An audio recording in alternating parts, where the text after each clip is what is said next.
Welcome to Shrink to Shrink, a psych view on the films with Dr. Colleen Mullen and Courtney Calkins, bringing lessons learned from the big screen into our own lives. Shrink to Shrink uses the movies to examine psychology and relationships, and we apply the concepts to all of our lives. We don't do film reviews. We just use the content of the films to talk about psychology as well as the human condition. So if you haven't heard all of the Shrink to Shrink shows, keep listening and learn what this show is all about. If you have seen the movie Gone Girl, you've seen Crazy Amy. We break down this film and find the things that we all can learn from the movie, not just how to avoid crazy people. I went with the assumption that Amazing Amy was what she had to live up to, and she took it to a degree that nobody ever dreamed of because she was having her own amazing party in her psychopath world. Okay, so going Yes. to how personalities are different, we're going to go into when Nick gets arrested in his first interrogation, how he is different from his wife. You got to the bar around 11 today. Where were you before that, just to cross that off? Well, I was home. I left at 9:30. I got a cup of coffee, newspaper. I went to Sawyer Beach and read the news. Did you visit with anyone there? Well, I kind of go to Sawyer Beach for the solitude. So, your wife has no friends here. Is she kind of standoffish, Ivy League, rubs people the wrong way? She's from New York. She's complicated. She's got very high standards. Type A? Well, that can make you crazy if you're not like that. You seem pretty laid back. Type B. Speaking of which, Amy's blood type. God, I don't know. I have to look it up at the house. You don't know if she has friends, you don't know what she does all day, and you don't know your wife's blood type. Sure, y'all are married. Okay, so what person in this audience didn't look at their spouse and go, "What's your blood type?" Exactly. I was going to say I watched this with a bunch of girlfriends, and we're all married, and everybody says, well, I don't know my partner's blood type. Yep. And the whole idea that you might not know what your partner's life looks like. You know, he goes to the beach for solitude. How many of us do that? I mean, Right. to think that someday you might have to justify that if you marry a psycho. Yeah. So we are reviewing the movie Creed today, and it is, like I think you said it in your email, Rocky 15 or whatever it is. It's not an original story, but it's almost like an epic. It's part of our culture. I mean, you could play the Rocky song and everybody knows what it is. You talk about the story of Rocky, everybody knows what it is. So there's a lot of universal themes that we're going to encounter through the most recent movie, Creed. Rocky turns into a very wise man when they have this conversation.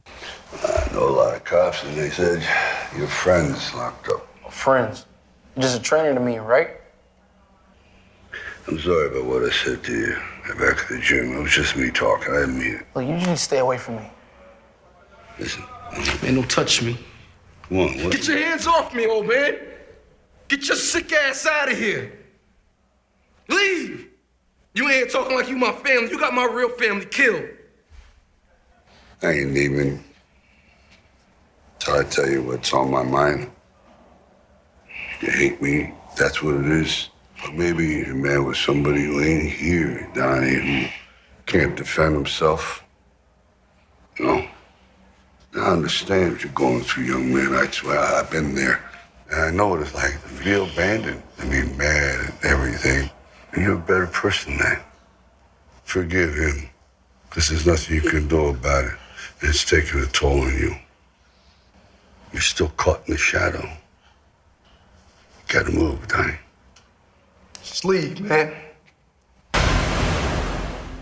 So Rocky the therapist, I think he was trained in de-escalation training because, Adonis comes at him, gives him both barrels, says, "You're not my family, you're just a trainer to me." And he says, "Get out of here, you sick old man." And Rocky's like, "You know what? I'm actually not going to leave. And I don't think you're mad at me. I think you're mad at your dad." And it's like, wow, I think that maybe we could build like a website of all Rocky quotes. And so you punch in whatever psychological cognitive thing you're going through, and it'll just bring up a quote from Rocky because he's an excellent therapist. My goodness. That's a good one.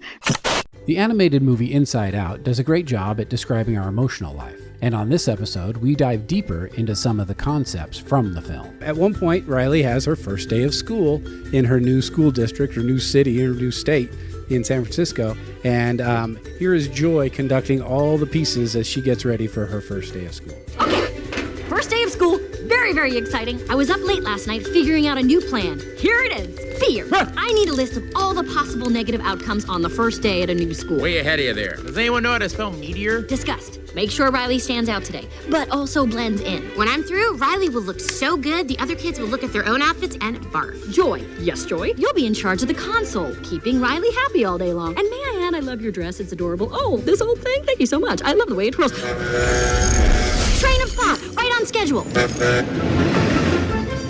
Anger. Unload the daydreams. I ordered extra in case things get slow in class. Might come in handy if this new school is full of boring, useless classes, which it probably will be. Oh, sadness. I have a super important job just for you. Really? Mm-hmm. Follow me. What are you doing? And there. Perfect. This is the circle of sadness. Your job is to make sure that all the sadness stays inside of it. So, you want me to just stand here? Hey, it's not my place to tell you how to do your job. Just make sure that all the sadness stays in the circle. See? You're a pro at this. Isn't this fun? No. Atta girl. So that's all those parts getting ready for school on the first day, and sadness is the one who Riley, or Joy in this case, pushes out makes stand in her own circle. You know, we have defense mechanisms. We have ways that we orient ourselves, ways that we kind of plan and say, well, what's going to be the worst case scenario? Well, the last thing she wants to do is cry in the middle of class, and because she's scared or sad about being away. And planning to say, well, I'm going to be happy today is one of the ways that we get taught along the way. I think just naturally we get taught like that's what we should do. And so sometimes we feel even worse if sadness creeps up on us. You know, we can't keep our emotions at bay. We can't lock them away in a box. We can try, and sometimes we do a good job at managing them, but we can't totally lock them away, as Riley finds out. We examine what it means to have a real relationship and how artificial intelligence will affect human interactions when we discuss the movie Ex Machina and the movie Her. The female AI Ava is talking to Caleb, our tester of AI, and she talks like this. Do you want to be my friend? Of course. Will it be possible? Why would it not be? Our conversations are one-sided. You ask circumspect questions and study my responses. Yes. You learn about me, and I learn nothing about you. That's not a foundation on which friendships are based. So what, you want me to talk about myself? Yes. Where okay, where do I start? It's your decision. I'm interested to see what you'll choose. So relationship requires exchange, even with the AI. She's saying, sure, I can get to know you, but you don't, or you get to know me, but I don't get to know you. Mm-hmm. Right. So kind of looking at that, and interesting that it was the AI challenging the human about that. It almost sounded like the beginning of a therapy session. Yeah, really. Yeah, you learned something about me, and I learned one-sided. Well, and that is as a therapist, that's our job, right? My big job is to remove. Right. We're not looking to be friends. Right. With the client. You're paying me to remove myself from this conversation and use what I've been trained in. Comedy movies can make us laugh while making us think about our lives and experiences. On this episode of Shrink to Shrink, we analyzed Amy Schumer's movie Trainwreck. We discovered that this comedy can teach us a lot about relationships as well as family. Where did she get her values? They lay it out right at the beginning with her dad, and he'll explain that he's going through his divorce right then, and he's explaining to his two daughters, you know, what happened, and he has an interesting way of putting it. Girls, your mother and I are getting divorced. Don't cry. I know you're upset. I know you're confused. I don't know what your mother told you, but let me explain it from my side in terms you can understand. You got your doll, right? You got your doll there. Yeah. You got your doll. You like your doll, right? Yes. You love your doll. Yeah. Yes. You love the doll.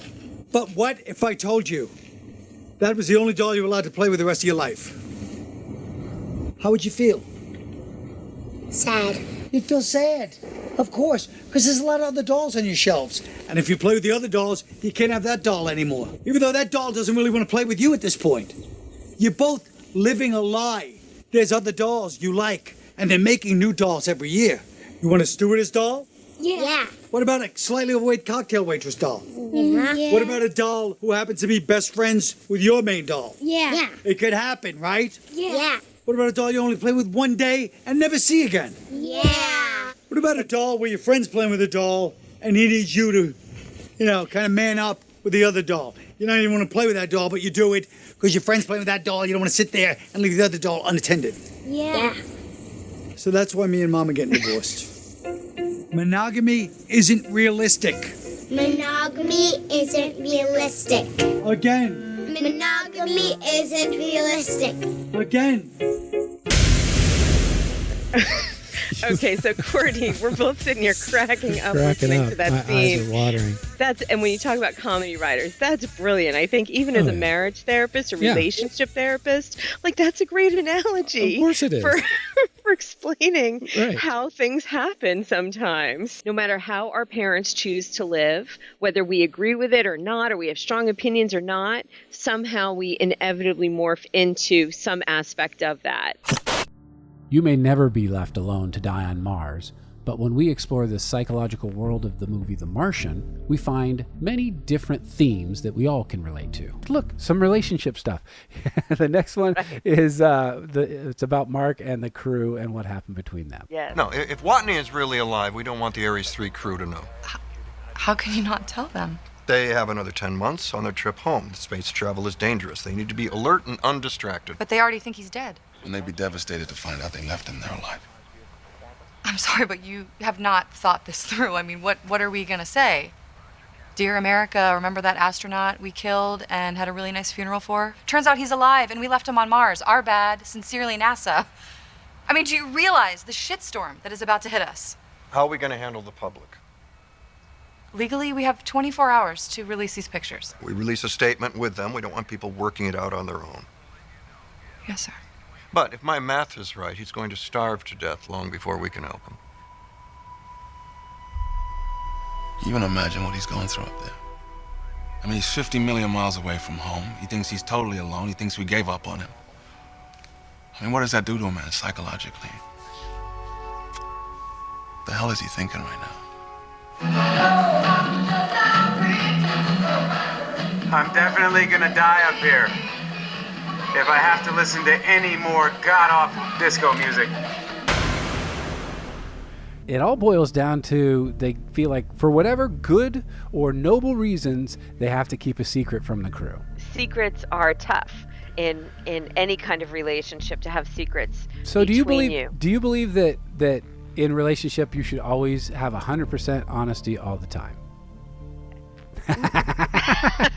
I love the gravity of the question because you're like, dang it, this is. I normally answer so fast. There's no easy answer to this, right?